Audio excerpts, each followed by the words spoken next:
7-point lead for the Nittany Lions as they look to play spoiler over the 14th ranked Indiana Hoosiers. The Hoosiers are winners of their last 11 games, looking to trump their streak from last year at 14, but they've got to get past Penn State here at home.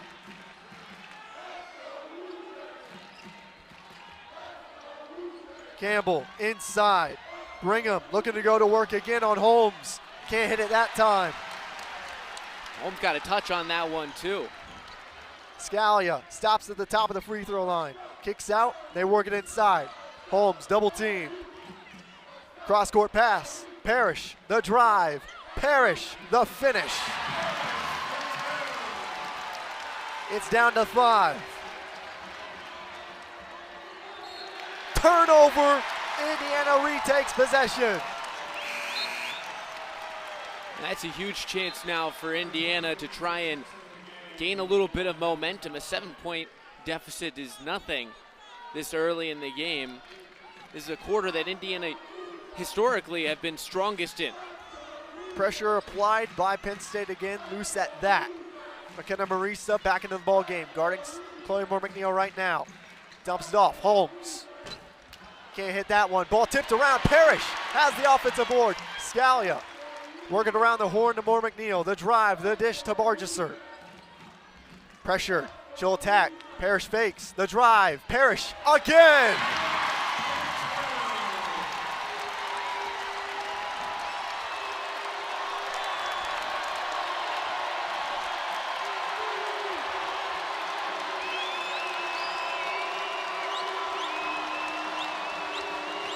Marisa intercepted.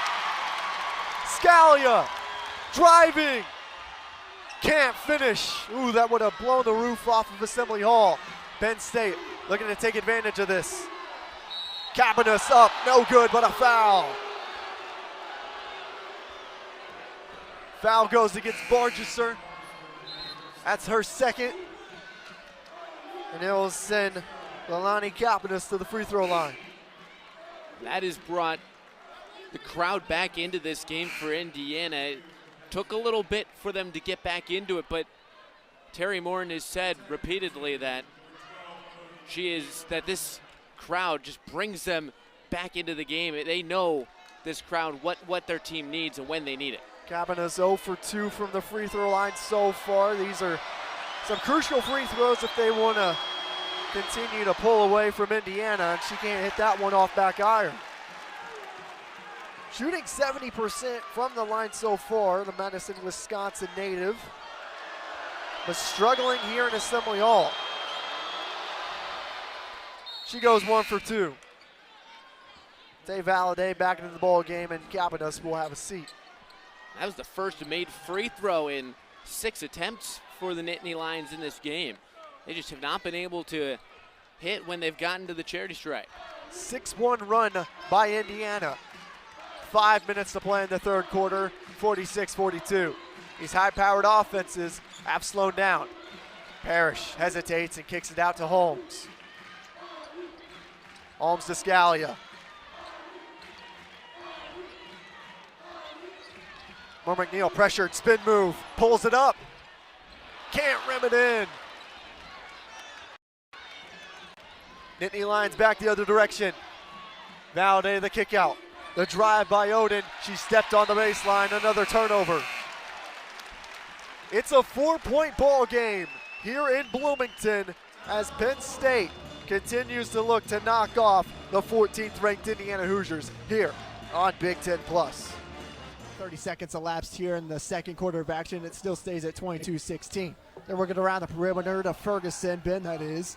Now top of the key, Long fakes it, drives inside, contact and the foul. That one will go against Moudadier, and Garrett Long attacking the basket. That's a big bucket to potentially cut it back to within a one-possession ballgame. Again, we've seen it so far today. Columbus North has the skill set in order to challenge Bloomington South. It's whether they can be disciplined and smart enough and slow their minds down enough to be able to take care of the basketball and find high-quality shots. Misses the free throw, but offensive rebound to Caleb Ferguson, and he went back up with it and was fouled. So now he'll go back to the line to try and trim it to 2. And again, those are the hustle plays that it takes to win, especially when you feel as though you don't match up skill-wise, which at least so far from what I've seen, skill-wise, I think Columbus North can challenge Bloomington South. Now, Bloomington South has more discipline and more smarts about them, but what Columbus North lacks in that at this point in their program, they can make up for in hustle points, trying to get offensive rebounds and dive after loose balls. 50-50 balls have to fall in the Bulldogs' favor. Well, Ferguson nails both free throws, and now it's 22-20. The lead has been trimmed down to 2. Spears has to get across to half court, and they finally do with Tucker Simpson, who's checked in for the first time. He splits a double team, finds Vincent Moutier for a corner 3, and he sticks it. Vincent Moutier for 3. He's up to 9 points. And now a quick possession by Columbus North, but they throw it away. Zach Sims coming back the other direction, drives all the way, goes up, and a blocking foul will be called on Ben Ferguson attacking the basket. Kind of looked like a potential makeup call there. Potentially. Going back to the play where Moutier hit the 3 from the corner right in front of us, if you're Columbus North, you have Bloomington South trapped out near the coffin quarter. You cannot allow any give in that trap. You have 2 defenders behind you in the sideline and the half-court line. All you have to do is box them in. You can't give any leadway between your your teammate and yourself as defenders. You allow that door to open, then you're playing 4-on-3. There's automatically a disadvantage for your defense. Then all they have to do is find the open man. It just so happened that Moutier, the best scorer for this Bloomington South team, was the beneficiary of that. Cannot happen if you're Bloomington North. Zach Sims goes 2 for 2 at the line. His point total is up to 9, and the lead increases back to 7. Under 7 to go here in the second quarter. Loose pressure applied at that by the Panthers, and now it's really not pressure at all as Ben Ferguson will just walk it across half court. Now they'll set up the offense. 2 bigs and both blocks. They'll work it inside. Schaefer dumps it off long to the basket. Drawing contact, no foul called. And Long trims the lead back to 5. Here's that pressure again by Columbus North. South really hasn't had too many problems with it. Simpson will find Spears as he walks it across half court. Now Simpson will command the offense from the logo at center court. Simpson gets a screen going to his right. Has to dump it off, picks up his dribble. Now will find Moutier. 1 dribble, pull up. That one's no good, a little bit strong, and Ben Ferguson has the ball. He'll find his brother Caleb. Transition, triple, in and out, no good. Offensive rebound, Schaefer blocked away by Moutier. And Anakin gets it right back. Now it's Long to try and take this one. And he's fouled trying to go up for the shot. I believe that foul is going to go against Tierney. I'm not very familiar with Caleb Ferguson's game, as this is the first Columbus North game that I have watched so far this year. Not a big fan of the pull-up jumper in transition, though, when you have a chance to attack the basket. He's shooting 30% so far on the season, averaging 13 points a game. Schaefer gets it, goes inside, and lays it up. Beautiful seal by Drew Schaefer. And I think Drew Schaefer can be a big-time name tonight for Columbus North. You're looking at 6'4", 275 down in the paint. There's not a lot of people for Bloomington South, if any, who can challenge him down low. It's a 3-point ball game. Moutier, he'll fire a 3. In and out, no good. Ball loose, and Ben Ferguson has it coming back the other direction. They can tie it with a 3 if they so choose. Caleb Ferguson on the right wing. Trying to look inside. Instead, he'll get a screen by Schaefer going to his left. Now he'll go back to his right, driving inside. Whips a pass around, but Simpson got a fingertip on it, and it's taken away. Here comes Spears, back the other direction. Eurostep, kicks it out. Beautiful ball movement. Sims. Oh, he left that one well short. Air ball from the top of the key, and the student section is going to let him hear it. Rock Creek has yet to miss a free throw so far today. Also 4 of 4. I was saying this at halftime. Try to get to the free throw line. They're really good there. Well, they missed that free throw. Mitchell went after the offensive rebound, but couldn't get it. They shoot 60% as a team in the regular season.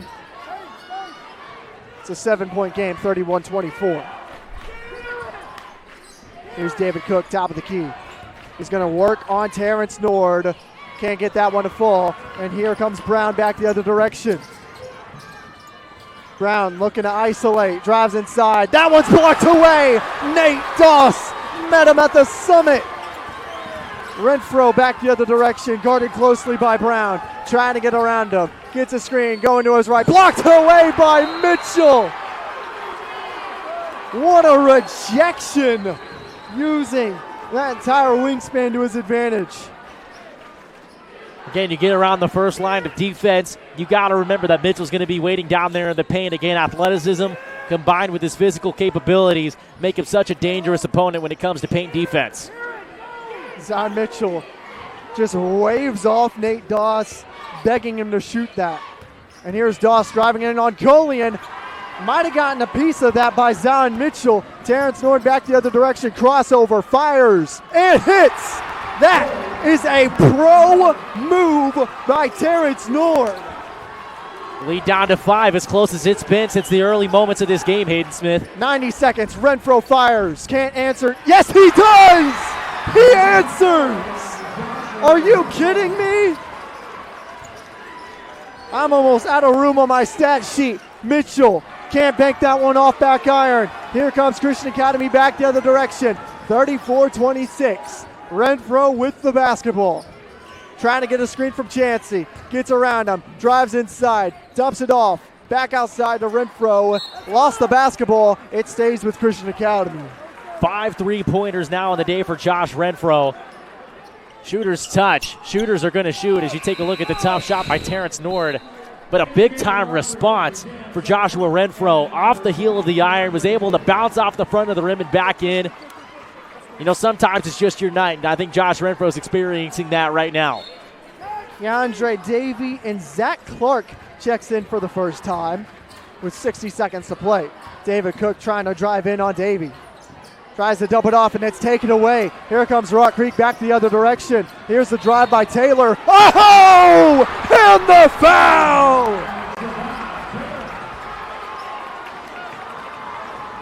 Well, you want to talk about big-time plays. How about that take right there? Taylor knifing his way into the lane. Again, I thought he was out of control, but he had enough control of himself to be able to finish that, and he has a chance to cut it back down to 5. I mean, are you kidding me? What a layup. The foul is called on Losi, and here's the free throw to try and trim it to 6, and he does. It's down to 5 now.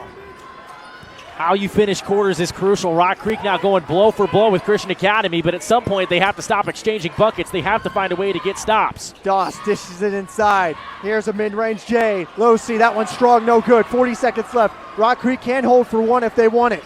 Instead, it looks like they're going to try and go quick. Here's a jumper by Davey. He knocks it in. Rock Creek is making an incredible third quarter comeback. It's a 3-point ball game. Here comes the crowd once again. This is going to be a big possession right here, Hayden Smith. 20 seconds to go until the end of the quarter.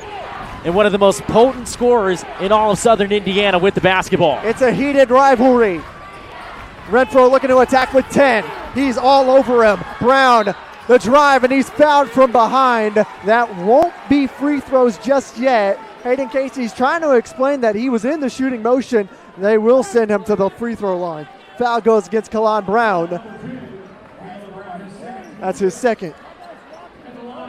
Josh Renfro, one of the best free throw shooters in the area. You might First as well on the mark these team, down. 88% on the year. Again, Josh Cook, 85% as well. Two really good shooters when it comes to the free throw line for this Christian Academy team. He knocks in the first free throw.